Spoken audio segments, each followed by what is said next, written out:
Buenos días. Me da gusto darles la bienvenida a quienes están integrando. Permitamos un minuto más para que muchas más de las personas que se encuentran registradas puedan integrarse a tiempo y que empecemos todos con la misma información o la mayor parte de los que nos están integrando con la mayor información. Demos un minuto y empezamos. Gracias.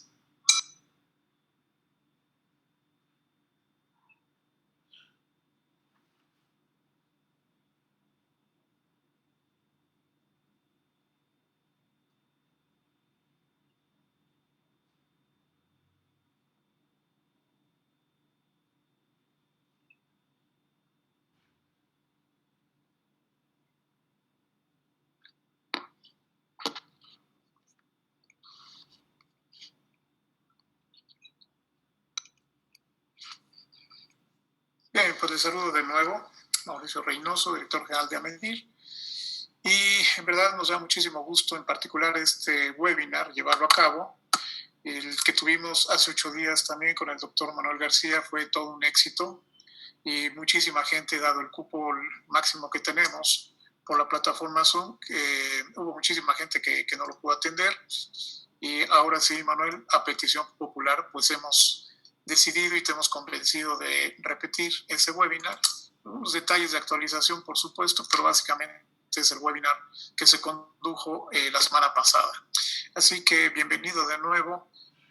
Vamos a presentar al doctor Manuel García Garrido, egresado del ITAM, miembro de la Barra Mexicana y Colegio de Abogados, fundador de la Facultad Menor de Derecho del propio ITAM, cursó diplomados en Derecho Ambiental, Derecho Laboral en el ITAM y obtuvo su grado de doctorado en Derecho de la Empresa por la Universidad Anáhuac, así como la Universidad Complutense de Madrid. Ha sido ponente en diversas conferencias, tanto en el mundo académico como empresarial, sobre temas laborales y corporativos, así como en cursos impartidos a profesionales de recursos humanos. Hoy, don Manuel es socio de la firma Ibáñez Partner. Bienvenido, mi estimado doctor, nuevamente, y te escuchamos con muchísimo interés en el webinar de hoy, Consideraciones Legales para Regreso de Actividades, segunda edición, y como réplica del que tuvimos la semana pasada. Y nuevamente, muchísimas gracias a todos los que están uniendo. Es un tema muy actual y, por supuesto, en a medir muy atentos a lo que nuestra membresía y comunidad está valorando mucho en términos de actualización informativa. Gracias, Manuel. Te dejo el micrófono entonces. Muchas gracias, mi estimado Mauricio. Como siempre, un gusto poderme dirigir a la membresía de AMEDIR. Y efectivamente, este webinar que dimos, si no me recuerdo, el 2 de junio, pues lo que busca es dar alguna certeza, guía de cómo se puede hacer la reactivación de actividades. No perdamos de vista que esto no es algo que podamos pensar que necesariamente lo que digamos hoy seguirá siendo igual dentro de una semana, o ya no hablemos un mes. Si algo nos ha enseñado este proceso es que estamos en medio de pues, cuestiones inéditas, un grado de incertidumbre y también información cruzada, dado el caudal regulatorio que se ha venido dando a nivel emisión de lineamientos por parte del gobierno. Siempre empiezo con una pequeña referencia al contexto en el que nos encontramos. El contexto que nos encontramos es un contexto, pues está de más hacer claro lo evidente, digo, ya lo conocemos todos, en el sentido de que viene una contracción económica, de que visualizamos una pérdida severa de empleo, se está proyectando que probablemente tengamos una disminución relevante entre 1,5 millones, quizá 2 millones de empleos, ya se verá, estoy hablando de todo 2020, pero técnicamente tenemos que al 31 de marzo, imagínense, estamos al 31 de marzo, se habían perdido básicamente todos los empleos que se habían generado durante todo 2019 y eso nos da una idea del reto que viene en la parte de recursos humanos. Solamente durante el mes de abril se redujo la planta laboral ante el Seguro Social en 555,247 trabajadores. Esto fue abril. En mayo, por ahí ya estamos esperando el número definitivo. Pues, no es nada bueno, está más o menos en este rango. Y lo que es muy claro es que nosotros como responsables del área de recursos humanos, pues tenemos un impacto directo en dos aspectos relacionados concretamente en cómo regresar a las actividades y cómo cuidar a los colaboradores y en sí mismo a la fuente de empleo. El dato es muy duro, estamos hablando que en promedio se han perdido 18.508 puestos de trabajo registrados ante el IMSS cotidianamente. Si contrastamos esto, llevamos esta cifra también al dato que podríamos tener de alguna forma relacionada o relacionado con cómo se ha venido gestando el tema de la economía formal e informal, pues el dato es preocupante. Siempre hago este contexto y aquí voy a tener que hacer una digresión relevante. La materia laboral es de aplicación federal. ¿Esto qué significa? Solo hay una ley federal del trabajo que aplica en todo el país. De Mérida a Tijuana es la misma ley. Pero en la situación en la que nos encontramos tenemos una particularidad. Y esta particularidad es que, técnicamente hablando, encontramos ante regulaciones o acuerdos que no son necesariamente de carácter federal. Aquí tenemos un contexto, permítamelo así decir, digamos, traslapado, en el sentido de que tenemos la autoridad federal que determinó la existencia de la pandemia, mandó a la suspensión de labor, estamos hablando desde marzo, pero lo que es la recuperación o el reinicio de actividades no solamente va a trastocar el ámbito federal, sino también va a tener un impacto a nivel local, entiendas estados y municipios. Aquí voy con esto y lo vamos a entender conforme avancemos. El nivel macro de la legislación que nos aplica en la laboral está clarísimo. Por condición extraordinaria la pandemia, la determinación de la autoridad de suspender actividades también fue de carácter federal, pero curiosamente lo que es la reintegración de la vida económica, habrá que estar atentos no solo a estos ordenamientos ya señalados, laboral y de salud a nivel federal, sino alineamientos y órdenes o criterios que emitan las autoridades de carácter locales. No perdamos de vista que en este macro entorno de la ley del trabajo se estipula que técnicamente el trabajo debe efectuarse en condiciones que aseguren la vida digna y la salud para los trabajadores y sus familias, así como dependientes. Está muy claro el mensaje. Este artículo fue previo a la pandemia, no crean que fue legislado posterior, no, este artículo ya lleva años en la Ley Federal del Trabajo y en esencia lo que dice es que es mi obligación como patrón el procurar estas condiciones de salud para los trabajadores.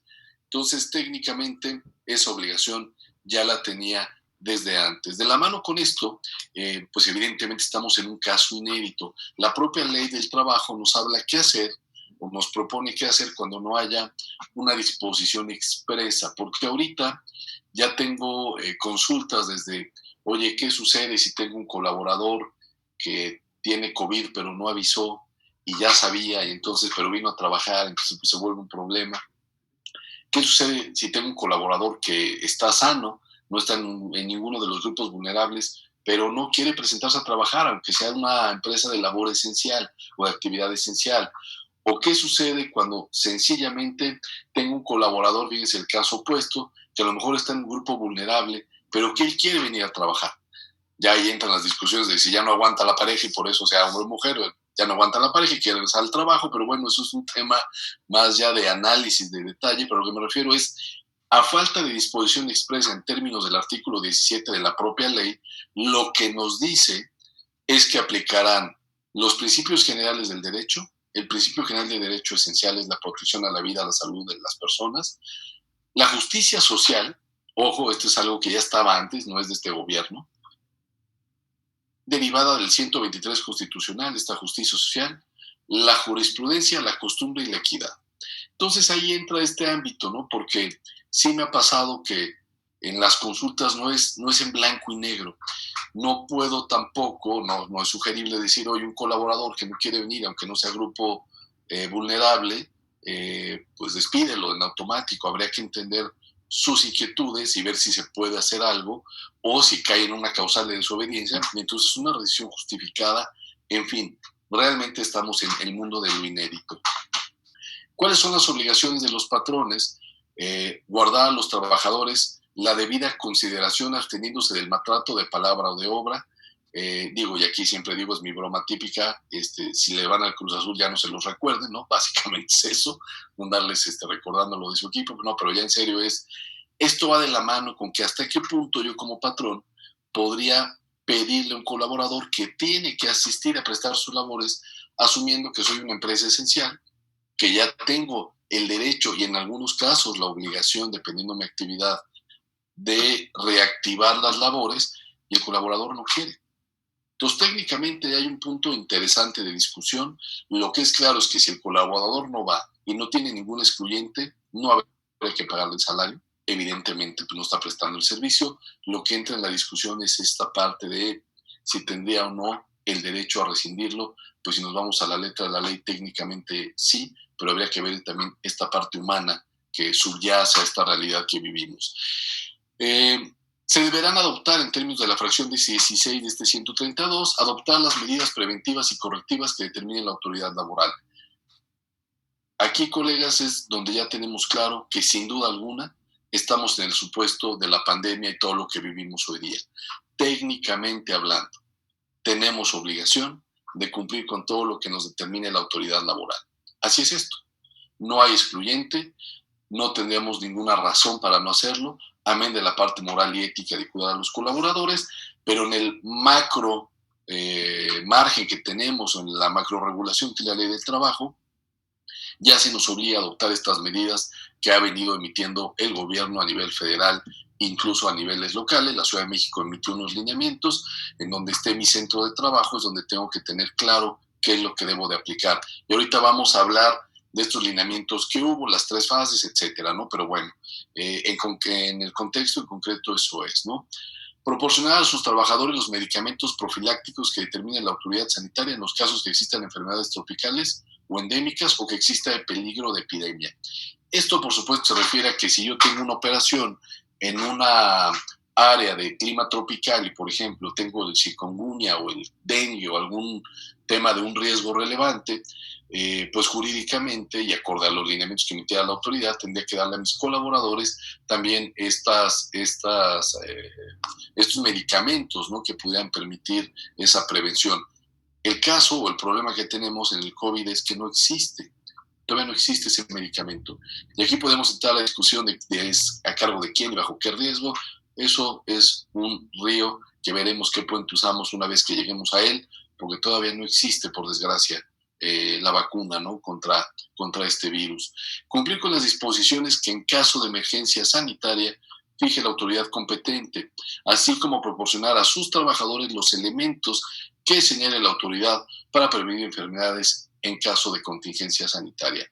Está clarísimo, como decíamos, todo esta referencia macro de la Ley Federal del Trabajo claramente nos obliga a tener las medidas, a cumplir con el equipo de protección personal, así como, pues, en función de lo que es mi actividad, tomar consideraciones en función de mi propio centro de trabajo. Esto es muy importante.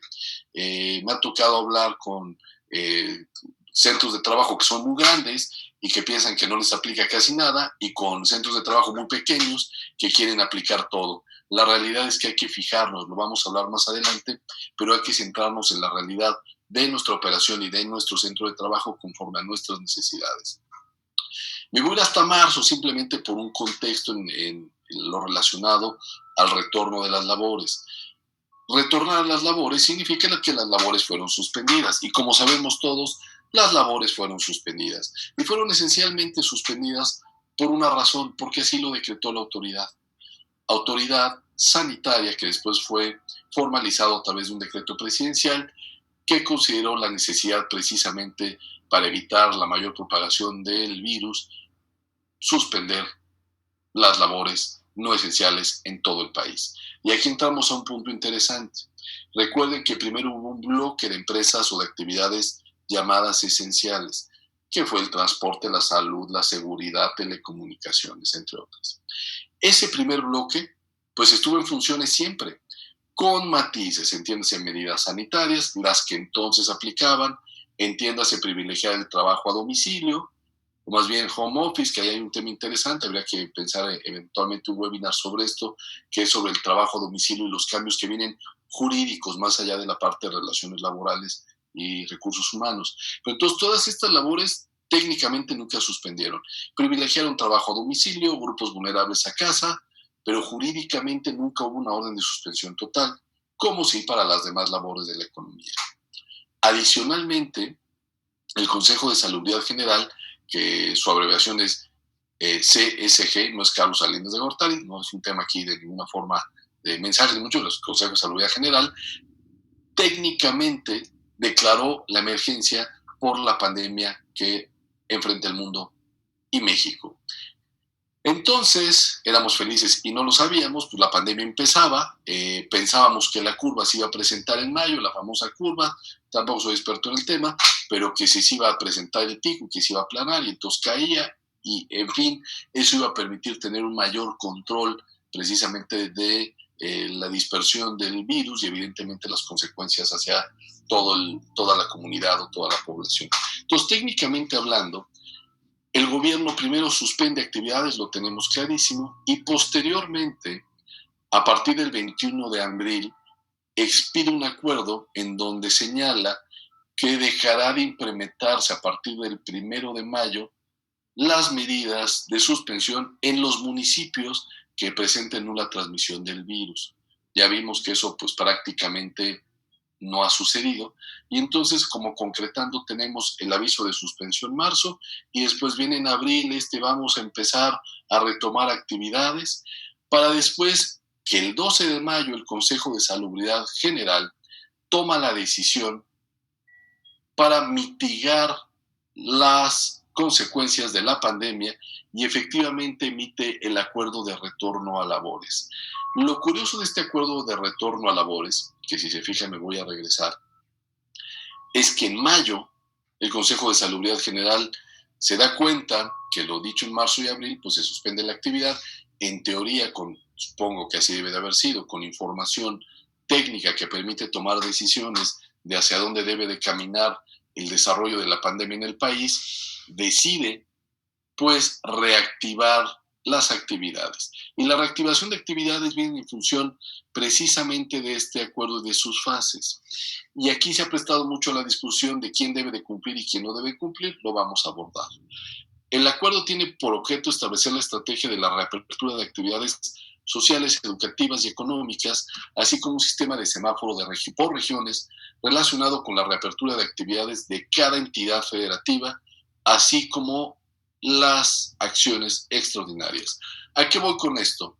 Técnicamente hablando, el acuerdo en sí mismo lo que prevé es escalonar el regreso a las actividades, pero también señala que va a haber un nuevo grupo de actividades esenciales que va a poder regresar a su funcionamiento en forma, pues no inmediata, que fue prácticamente el 1 de junio, y da un periodo para que se adapten las condiciones. La estrategia, efectivamente, como anunciábamos, va a consistir en la reactivación gradual, ordenada y cautelosa en 3 etapas. La primera, que ya fue del 18 de mayo del 2020, con la reapertura de actividades en los municipios que no se hubieran presentado COVID o no tuvieran ningún caso confirmado ni vecindad con municipios con COVID. Del 18 al 31 de mayo.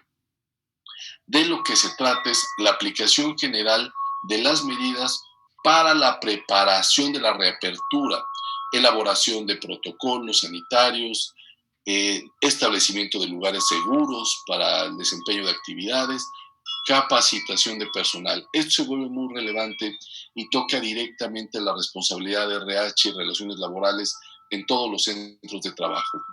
¿Qué debo yo de hacer con mi personal? ¿Cómo lo capacito? Esto, por ejemplo, las plataformas son una gran herramienta para capacitar.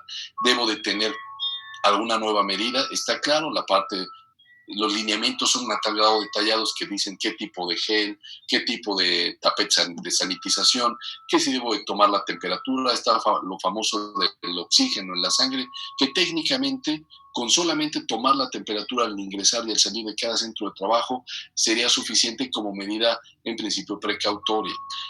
Entonces aquí tenemos, y por favor siendo muy claros, que el reinicio de actividades es por etapas, pero la del 18 al 31 de mayo que ya pasó, únicamente en la preparación de las nuevas actividades, en lo que es adecuar todo el centro de trabajo para poder volver a tener actividad, técnicamente hablando, correspondía únicamente a las nuevas empresas o actividades consideradas como esenciales conforme a este acuerdo. Eso es muy importante, porque también existió mucha confusión de si tendría yo una obligación de presentar todo este registro, todo este protocolo conforme al tamaño que prevé el propio acuerdo, pequeño, mediano y grande, pero técnicamente, y esto sí platicado al menos verbalmente con la autoridad, es que la obligación del registro de los protocolos y toda esta evidencia que se pidió era únicamente para las nuevas actividades esenciales.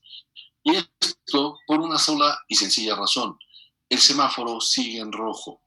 Esto implica que aún técnicamente hablando, todas aquellas actividades no esenciales no tienen el visto bueno para regresar a prestar los servicios en los centros de trabajo.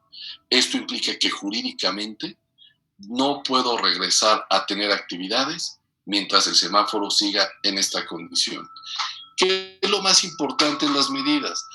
La seguridad en el ambiente laboral, readecuación de espacios y procesos productivos, implementación de filtros de ingresos, sanitización y higiene de espacio laboral y las que vaya determinando la Secretaría de Salud conforme al acuerdo. Pero si se fijan, va muy centrado en esto. ¿Es complicado? La realidad es que sí, y más dependiendo del tipo de cada industria.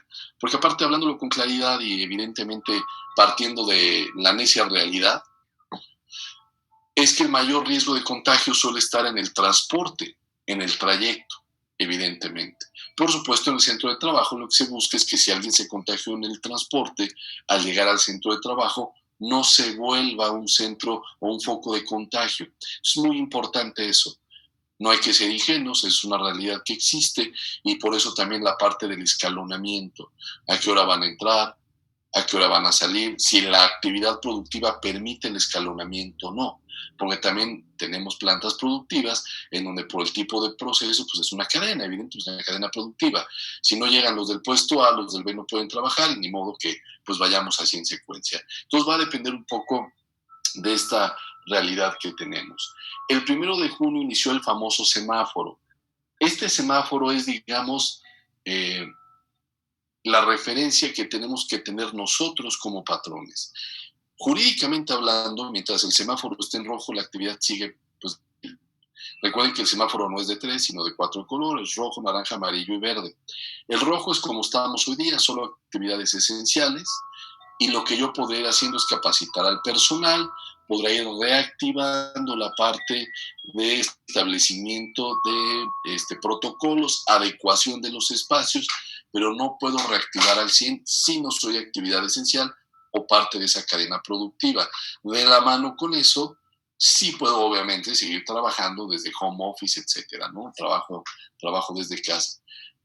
Pero el semáforo, entonces, y aquí es donde empieza, y aquí lo van a ver el semáforo, es donde empieza a traslaparse la competencia federal, estatal e incluso municipal. Porque cuando es rojo está claro que pues solo las actividades consideradas como esenciales pueden funcionar.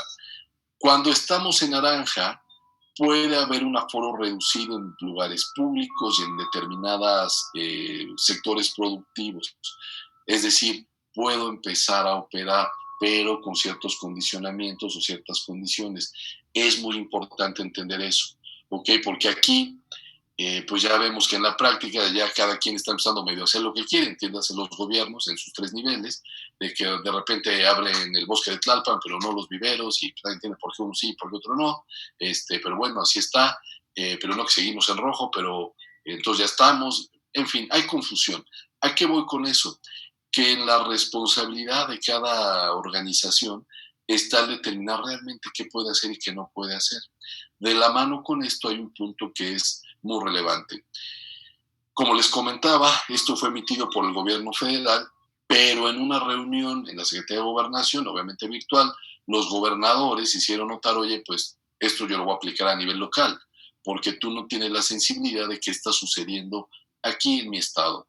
Y también es importante hacerles notar que me ha tocado, no común, pero me ha tocado algún municipio que, ¿cómo llamarle?, en una forma muy proactiva, quizá criticable, pero proactiva, de repente ya quiere emitir medidas super sanitarias, llamémosle así, que incluso rebasan a las establecidas por la Federación, y entonces ahí ya nadie entiende nada. ¿A qué voy con ese comentario? Técnicamente hablando, estamos en esta composición de competencia mixta, porque el gobierno emite los lineamientos generales, pero los estados y municipios, pero sobre todo los estados, tendrían que ellos ir diciendo en qué color está su semáforo. Aquí lo discutible pudiera ser si un municipio eventualmente puede poner un color distinto al que ponga el gobernador o incluso la federación. La realidad es, como les decíamos, estamos en un tema inédito. Yo sugeriría que eso habría que analizarlo, pues ya caso por caso. El mensaje muy claro es, siempre tengo que estar al pendiente del semáforo que existe en mi localidad, porque eso va a ser lo que me permite el ritmo de reinicio de labores. Bueno, tenemos técnicamente que este acuerdo del 14 de mayo, como ya les dije, en lo relacionado con la reinstalación de las labores para nuevas empresas esenciales, pues claramente era para ellos el registro. Ojo, aquí hay que distinguir dos aspectos de del mismo deber. Por un lado, está la obligación de cubrir todas las medidas sanitarias. Esa nos aplica a todos. Que no haya duda, eso sin ambigüedades, el cumplir las nuevas medidas sanitarias conforme al tamaño de mi organización nos aplica a todos. Lo único que aplica para las nuevas actividades esenciales, en términos del acuerdo del 14 de mayo, es lo relacionado con su propio registro. Es decir, si las empresas no son de esas actividades esenciales consideradas en este acuerdo, técnicamente cuando el semáforo lo permita y cumpliendo las medidas, podrán reactivarse sin necesidad de una autorización o registro. Adicionalmente, la Secretaría de Economía y Secretaría del Trabajo y Seguro Social, por supuesto, están alineados con estos requerimientos o estos lineamientos para la reapertura. Porque es curioso, la Secretaría de Salud se vuelve la autoridad prácticamente más importante a nivel técnico, a nivel nacional, para determinar estos lineamientos, pero quien lo va a supervisar, pues en estricto sentido tendría que ser Secretaría de Trabajo, Seguro Social y eventualmente también la Secretaría de Salud con vista de ellos. Pero técnicamente, pues para efecto de esta realidad o la famosa nueva realidad, la Secretaría de Salud es quien marca los lineamientos.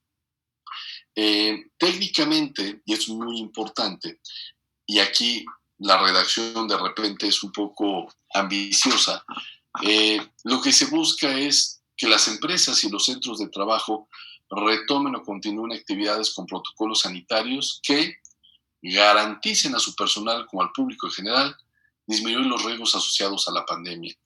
La palabra difícil es pues que garantice, ¿no? Evidentemente la parte de garantizar pues se vuelve complicado.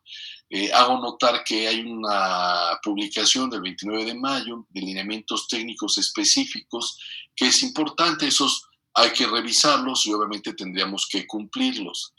El 1 de junio se inició la nueva normalidad, quién sabe lo que signifique, en el contexto de lo que yo les decía hace un momento. La nueva normalidad es, pues ya actividades económicas consideradas como nuevas esenciales pudieron abrir, pero tenemos autoridades locales que dan un mensaje mixto de, pues yo sí reinicio parques, pero yo no reinicio mercados. Entonces, bueno, ahí tenemos como esa composición mixta que hay que tener presente. Entonces, técnicamente la reapertura económica tiene como base el semáforo que semanalmente y por regiones estatal o municipal va a determinar el nivel de alerta. Porque también pensemos que no es lo mismo un municipio en Chihuahua que está aislado y a 200 kilómetros del municipio más cercano, la cabecera municipal, que la alcaldía Cuauhtémoc, que por más que quiera aislar, pues está pegada con toda su vecindad. Entonces, técnicamente esa es la lógica. Aquí lo curioso que no podemos perder de vista es que el semáforo trae ya la definición de actividades que podrán ser reactivadas. Aquí hay que estar pendientes porque, por ejemplo, ahorita en Chihuahua pasó que había una reapertura parcial en Ciudad Juárez, pero sí maquiladoras, pero no, qué cadena, y como que ya a nadie le quedó claro. Hay que estar muy pendiente de lo que emite la autoridad local y municipal, como ya insistí. ¿Y esto a qué nos lleva? En donde técnicamente estos lineamientos tenemos los dictados por la autoridad federal y es nuestra responsabilidad ver qué me aplica de lo que esté emitiendo también la autoridad local. ¿ok? Porque como les dije, dentro de lo que hemos visto desde los organismos empresariales es, el semáforo está muy claro, viene digamos, esta catalogación de las actividades o este catálogo, pero la pregunta es cuándo se tiene que emitir. Esto es, la Ciudad de México podría emitir el color del semáforo para la siguiente semana, el próximo domingo, o lo tiene que emitir hoy miércoles, o lo podrá emitir el viernes, o ahí hay cierta falta de información. Al parecer, la jefa de gobierno dio su opinión respecto a que prácticamente el día de hoy tendríamos que tener cuál va a ser el color de la próxima semana. Parecería indicar que todo es rojo, pero al menos ahorita antes de iniciar el webinar lo chequé y seguía en rojo, al menos para la próxima semana, insisto, lo que pude checar hoy por la mañana.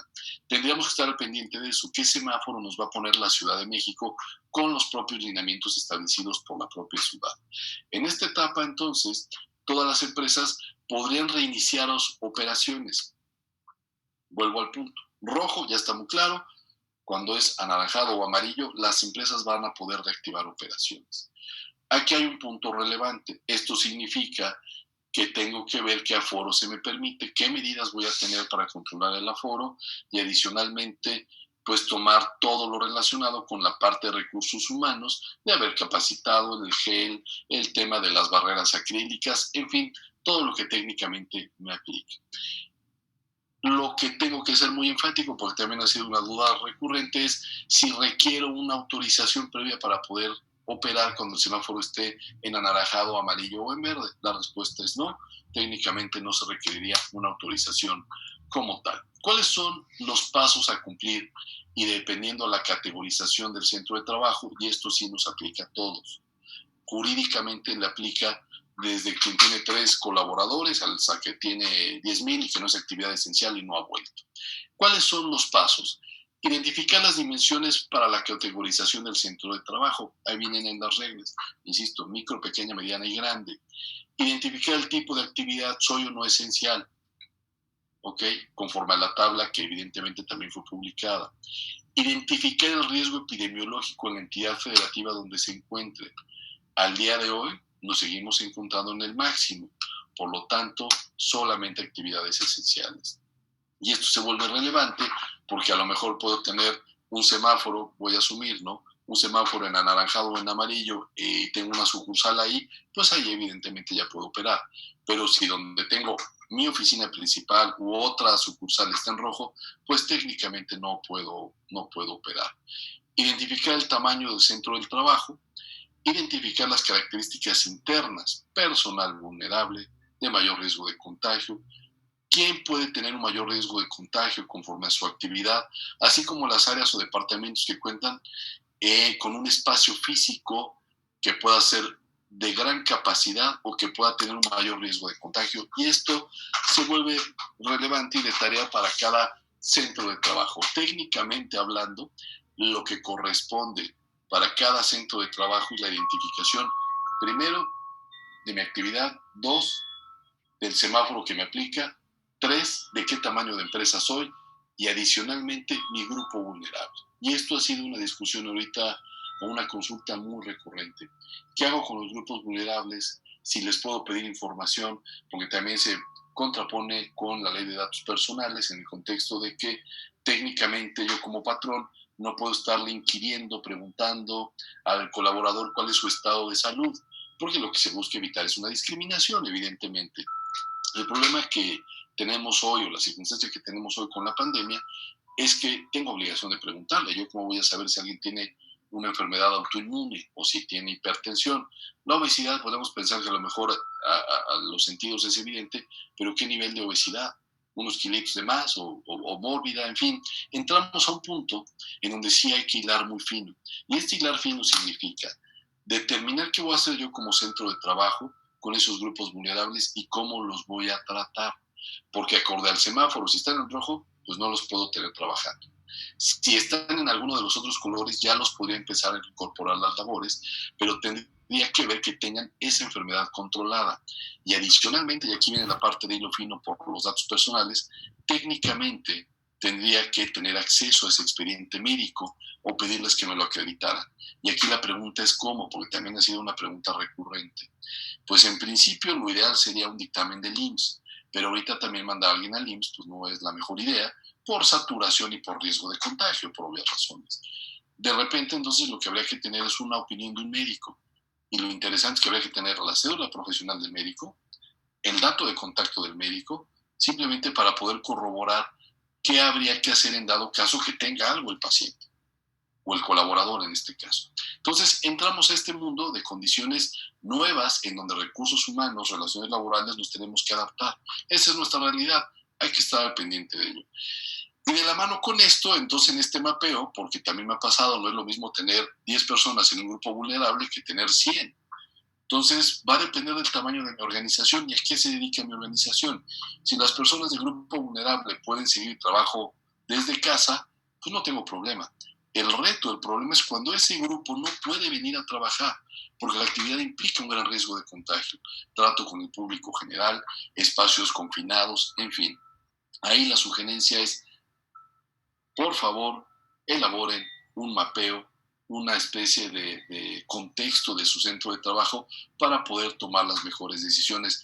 Eso es un tema relevante y créame, va a seguir siendo relevante cuando reinicie la actividad, porque lo que es claro, como dije, cuando reinicie la actividad, podré pedirle a alguien del grupo vulnerable que regrese, pero tendré que verificar qué tipo de enfermedad tiene, quién se la determinó y si la tiene controlada.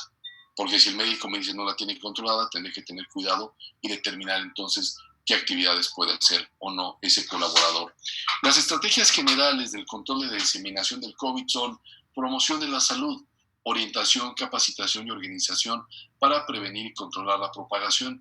Y aquí viene la típica pregunta también, ¿qué hago si tuve un caso?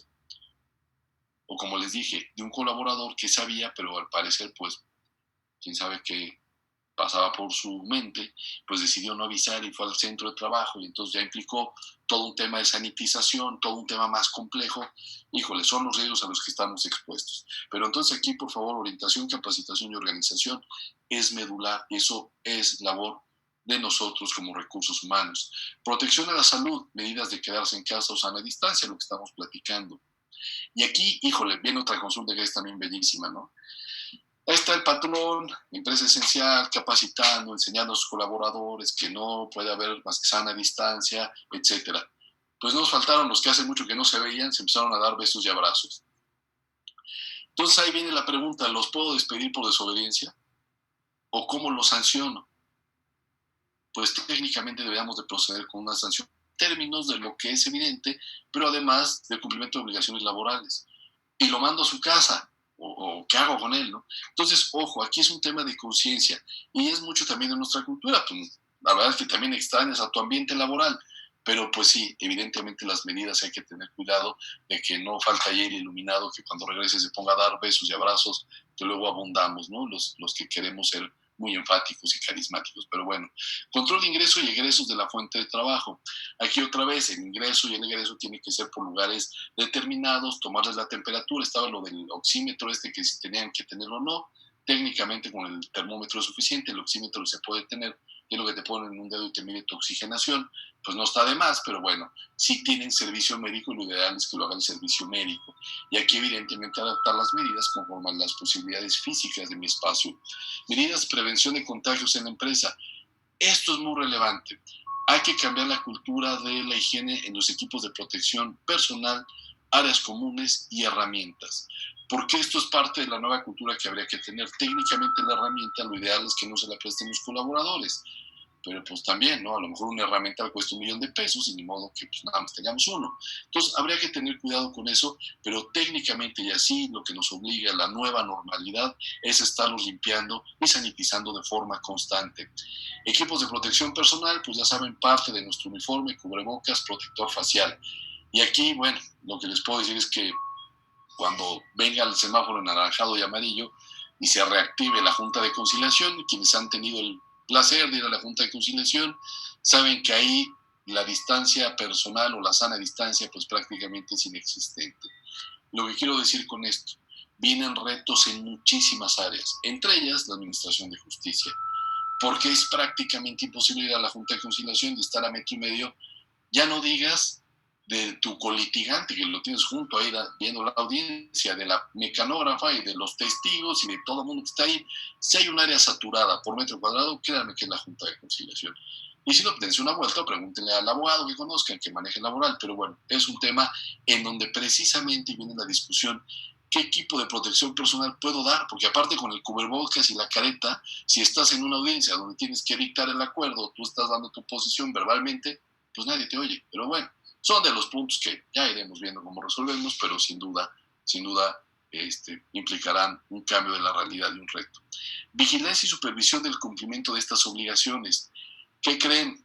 Se crea una figura que ahorita vamos a abordar, porque no solo es tener las obligaciones, es ver, y es responsabilidad del patrón ver que esto se cumpla.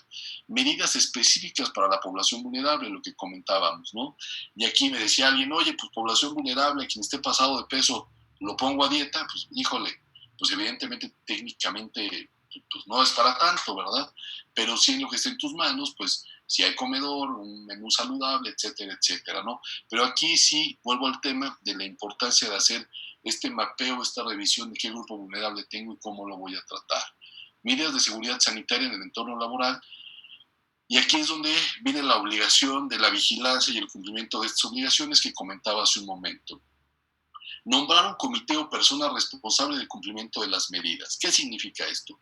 Dependiendo del tamaño de mi empresa. Si somos 20, pues de modo que nombre un comité de 10, no tiene caso. Con una persona sería suficiente, claramente, en mi opinión. Si somos 100, a lo mejor sí nombre un comité de 2 o 3.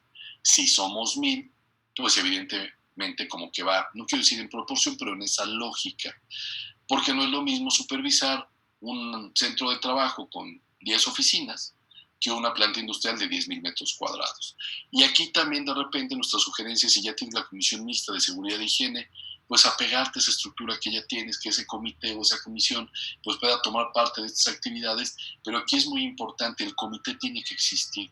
Y aquí tendríamos que tener técnicamente evidencia documental. Esto es forzoso, no es voluntario, esto hay que tenerlo, ¿ok? Todos. Jurídicamente habría que tenerlo todos. Claro, si somos dos, tampoco nos entusiasmemos, ahí el jefe tendrá que tomar las medidas. Identificar cuáles son las medidas indispensables y cumplirlas de conformidad con la categoría que le corresponda. Volvemos al punto: conforme a los lineamientos y el tamaño de mi empresa y mi actividad, ver cuáles son las medidas mínimas que sí tengo que cumplir y qué lineamientos son sugerencias o buenas prácticas, como dice el inciso C, que son las recomendadas. Todo el cumplimiento de los lineamientos deberá ser supervisado por el comité o persona nombrada para tal efecto y cumplir con el listado de medidas a adoptar por el centro de trabajo. Para efectos de el tema que se puso de moda del Compliance Officer, es un Health Compliance, que hay que estar sobre el tema, revisando cómo se cumple, cómo mientras esté la pandemia es nuestra obligación. Y aquí vienen también ciertos puntos relevantes, ¿no? ¿Qué hago si efectivamente tengo un brote? ¿Cómo lo comunico? Etcétera, ¿no? También es importante mencionar que cuando el semáforo epidemiológico señale el color naranja, que es todavía no máxima, pero una alerta alta, el personal de las empresas con actividades no esenciales solamente podrá ser del 30%, buscando, como ya comentamos, priorizar el trabajo en casa, distancia de 1,5 metros, escalonamientos, es muy importante el escalonamiento, buscar que no haya con grandes concentraciones o las menores posibles en los centros de trabajo, atención permanente a la población vulnerable, reforzar medidas de ingreso y egreso y cumplir con las disposiciones señaladas en los propios lineamientos.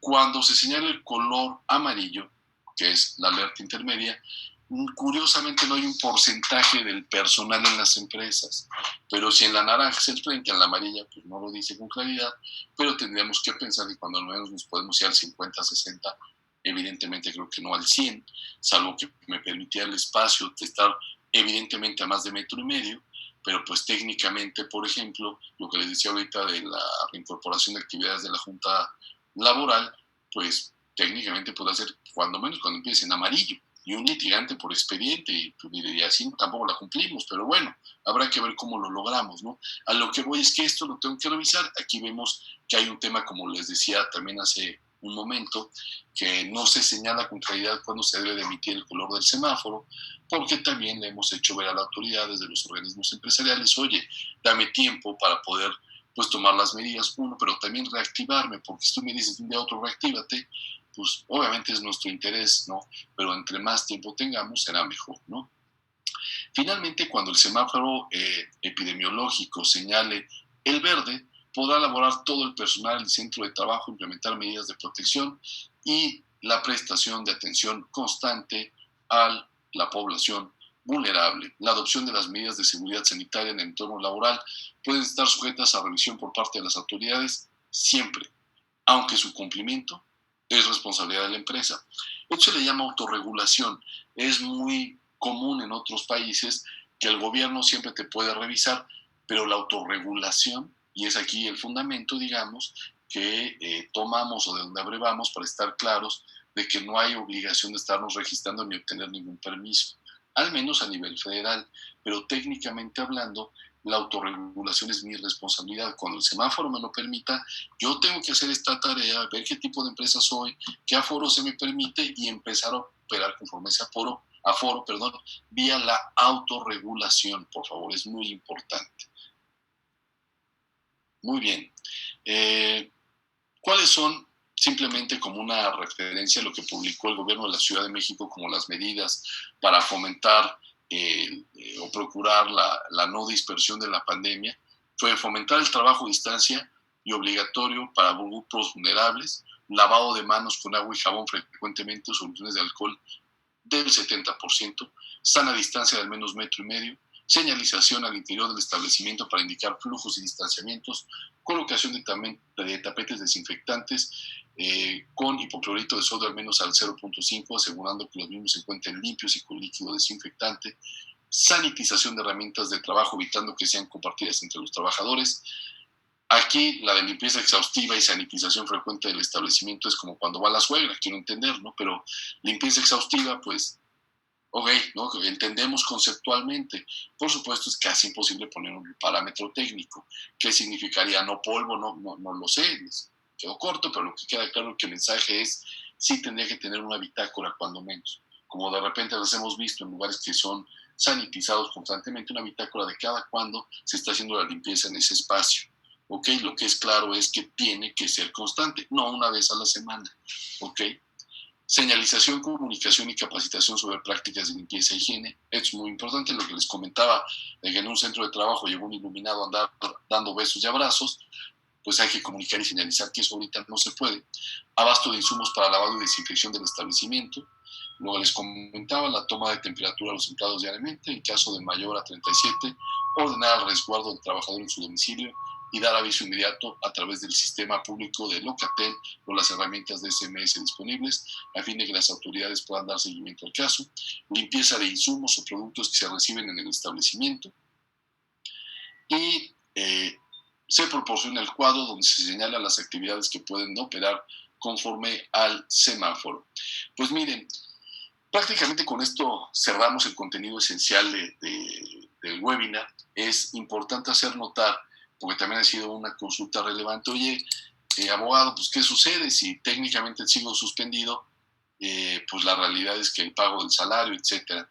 Como lo hemos venido insistiendo en los webinars de AMEDIR, que es muy importante dentro de la conciencia social, el cuidarnos los unos a los otros, entendiendo esta situación extraordinaria y dependiendo de la realidad de cada empresa, es que cada organización tiene que tomar la decisión de cómo manejar esto, porque es evidente, ¿no? Hace prácticamente 80 días, 90 días que estamos en esta suspensión de actividades y dependiendo del tipo de empresa, pues puede financieramente o no soportar el pago de salarios y lo que les he dicho, acuerdos de disminución temporal, acuerdos de que tómate las vacaciones, acuérdate de pues ahorita solo salario base sin bono, va a depender todavía de cómo se vaya incorporando la realidad en nuestro país. Pues con esto, mi estimado Mauricio, Alonso, Sonia, pues en esencia es la exposición de lo que nos habíamos comprometido. No sé si tenemos 10 minutitos restantes para preguntas, etcétera. Gracias, mi estimado Manuel. Pues mira, preguntas tenemos para como 3 horas más, por lo menos. Ok. Conversación contigo, pero sí, digo, es evidente y por eso estamos repitiendo esta sesión contigo, que las inquietudes son muchísimas y como has de alguna manera hecho saber, hay temas que son confusos, otras determinaciones que no son muy claras, son ambiguas. En fin, por ejemplo, alguien nos comentaba, déjame ver si encuentro esa pregunta en particular, sobre quién es una persona descontrolada siendo población vulnerable, ¿no? Que se establece que hay vulnerabilidad en una persona, pero está siendo controlada, no está descontrolada, lo que eso signifique, ¿no? Mira, tienes un punto muy interesante. Descontrolado, yo conozco a varios, ¿no? Si quieres platicamos de eso. No, no es cierto, pero bueno. No, sí, me imagino. Me imagino, ¿no? Pero miren, lo curioso de la parte del control se refiere a la opinión del médico. Esa es mi opinión lógica, jurídica, de soporte. Es, pues si su médico te dice está bajo control, está tomando medicamento que le permite laborar, con eso sería suficiente. Ese es el criterio y efectivamente tienes razón, no es claro qué significaría descontrolado. Por ahí está mi correo, es laboral@ipacman.com.mx para aquellas preguntas que también nos quieran mandar, Mauricio. Pero sí, esto falta claridad efectivamente, ¿no? Oye, y aquí un tema muy sencillo, pero profundo e interesante. Supongamos que te llega una persona con 38 grados de temperatura y ya está en el centro de trabajo, llegó en transporte público. ¿Qué harías tú con él? Bueno, esa es, la verdad es que la cotidianeidad. Si tengo servicio médico, lo que vería con el servicio médico es que me diera su opinión de si habría forma de darle algo, un paracetamol, lo que el médico considere, y lo que yo haría es sí regresarlo a su domicilio o mandando al Seguro Social.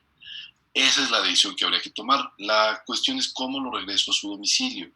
Miren, aquí la experiencia ha sido mixta. Vamos a estrictamente lo que dice la ley. Pues la ley no dice nada.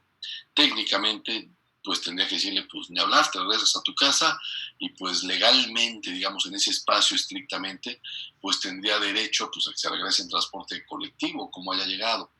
En la parte de compromiso ético, moral con el colaborador, pues lo ideal sería sí, pues pagarle un transporte privado, avisando al conductor del transporte privado que el pasajero tiene temperatura.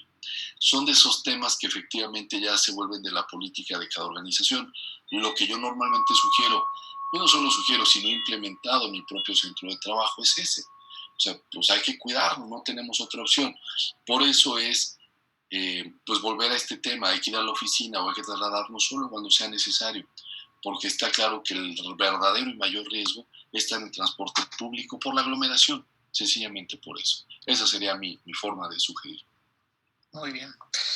Bueno, el caso del sector turístico, ¿no? Y de alimentos, restaurantes, en fin, pues hay varias preguntas, pero trataría yo de integrar varios temas para que vayamos abordando sobre el sector turístico, restaurantes, etcétera. Pues algunos ya están anunciando o incluso ya abrieron, pues todavía no se les considera esenciales o sí. ¿A qué medidas están obligados? Y por otro lado, hay restaurantes que siguen operando estrictamente para entrega a domicilio y pues ellos también tienen que cumplir cierto tipo de protocolos. ¿Cuáles serían estos, no? Miren, toda la parte de restaurantes o alimentos sigue funcionando efectivamente solo para domicilio, para entrega a domicilio, ir a recoger al local, takeaway que le llaman, que es simplemente ir a recoger el producto. Cuando se reactive el aforo en la parte naranja, pues técnicamente tendría que ser del 30%. De mi 100% de capacidad solo podré operar el 30%. Uno. Dos, todos los alimentos tendrían que ser pues prácticamente sanitizados por los, vamos, ¿no? La técnica que conforme a la práctica alimenticia se permita, pero más allá, ya el lugar, la mesa, se tendría que limpiar cada que se ocupe, sanitizarla, tal cual. Los cubiertos, presentarlos en una bolsita así, obviamente sanitizado en una bolsita plástica. Todos los colaboradores, los meseros con guantes, cubrebocas, careta. Los menús, por ejemplo, he estado viendo que en la industria restaurantera la práctica es ponerlos en un código QR para que ya no te den la carta. Entonces tú con tu celular ves el código QR, ves el menú o te lo van a dar en un menú desechable, una hoja, una fotocopia en una hoja, y son de esas medidas que habría que ver. Si te presentan cualquier tipo de sugerencia, tendría que venir en una caja de acrílico, como de repente pasa con los postres. En fin, es esa adaptación que habría que ver, y como comentamos, conforme a cada sector. Pero la respuesta concreta, yo me sugeriría, me atendría mucho a lo que dice mi municipio y mi estado, para revisar qué me está permitiendo, porque conforme esté el semáforo en rojo, técnicamente solo es para llevar, y ya que se me permita, pues tomar estas medidas que sí efectivamente pues procuran que el alimento no esté contaminado, ¿no? Y por supuesto, y también aquí viene lo curioso, pues como seguramente hemos vivido, que si vas al súper te toman la temperatura, y si tienes más de 37, pues vas para atrás y se acabó, ¿no? O 38, técnicamente a todos los comensales y clientes habría que tomarles la temperatura al entrar, ¿no? Muy bien. Hay algunas preguntas muy rapiditas de contestar, creo yo. Vamos a ir planteando en el tiempo que nos queda. Aquí te va 2 por 1 otra vez. Si pudieras recordarle a nuestra audiencia a partir de qué número de empleados requieres tener un médico laboral, y si tienes a alguien realmente asustado, literalmente asustado, genuinamente asustado y no quiere ir a trabajar, ¿qué recomiendas hacer con esta persona, aún siendo no de grupo vulnerable? Miren, la Ley Federal del Trabajo te habla que a partir de 100 trabajadores tenemos que tener un médico interno, pero eso es cuando técnicamente hablando no tendría yo que, vamos, no tengo un acceso a una clínica del Seguro Social con agilidad. Piensen, creo o tengo un centro de trabajo en un municipio que está alejado a media hora, 45 minutos, una hora y digo sin tráfico obviamente, de una clínica del Seguro Social, tengo que tener el médico forzosamente. Pero en la realidad, cuando ya evidentemente tengo a mis colaboradores afiliados al IMSS, esta obligación de prestación médica es subrogada hacia el Seguro Social. Entonces, técnicamente es, si tengo 100 pero no tengo médico, no estoy incumpliendo, porque pues puedo, y estoy en un centro urbano, debe de haber una infraestructura del Seguro Social que los pueda atender. Ahí el criterio normalmente es dependiendo mi actividad y dependiendo la necesidad que tenga y el riesgo de mis colaboradores a tener un médico. El mensaje es, si tengo una operación de 150 personas hoy, estoy en Naucalpan, pues no tengo obligación de tener el médico. Perfectamente puede tener acceso al Seguro Social. El tema es quién va a ser responsable de tomarle la temperatura, a todos los colaboradores al entrar. Volvemos al tema del comité, tener que tener ese comité en esta situación extraordinaria. Entonces, en concreto es eso. Contestando lo de los colaboradores espantados, que sí nos está pasando algo ahí curioso, es una realidad. Nuestra sugerencia es, se habla con él, oye, esta es tu obligación, jurídicamente no estás en un grupo vulnerable, jurídicamente tienes la obligación de hacerlo. Si no lo quieres hacer, mándame un correo, documentalo que no lo quieres hacer, pero yo como patrón tengo derecho a no pagarte, porque legalmente pues no prestas el servicio, no tienes ningún impedimento, se genera esta condición. Adicionalmente, y lo que hemos recomendado es pues dar un periodo, quizá una semana, 2 semanas, lo que la empresa decida, y si el colaborador sigue en esta posición y sin tener una justificación, híjole, humanamente es entendible, pero tampoco la empresa puede tener una plaza ocupada por alguien que por esta condición personal no la quiere desempeñar. Entonces se vuelve complejo y ahí es una decisión de la organización. La experiencia ha sido mixta. Nos ha tocado compañías que dicen, ¿sabes qué? Pues te indemnizo, ahí muere. Nos ha tocado compañías que dicen, te aguanto, sigues laborando. Y compañías que dicen, ¿sabes qué? Estás desobediendo y estás dando pie a una causal. Entonces, esto lo hay que revisarlo, creo yo que también caso por caso, y ser también sensibles. No es lo mismo que tengamos un colaborador que tenga estos miedos de la nada, o un colaborador que tenga estos miedos o estas reservas porque falleció un familiar por COVID. Es evidente que ahí tendríamos que tener esa sensibilidad, sería la recomendación, ¿no? Pues muchas gracias, Manuel. Estamos llegando ya al tiempo límite.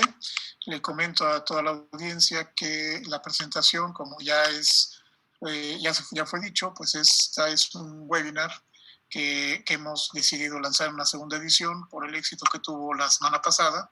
Ya encuentran el material en nuestra página de amedir.com. Asimismo, también algunos comentarios a preguntas que nos han hecho llegar. Vamos a pasar los que han llegado también hoy al doctor García para ver si hay alguno que no se haya considerado y que puedan encontrarlo ahí también en breve. Muchas gracias, Manuel. Que tengas muy buen día y muy buen día a todos. Seguimos en contacto. Muchas gracias a todos, que estén bien, a cuidarnos. Gracias y a cuidarnos todos. Hasta luego. Hasta luego.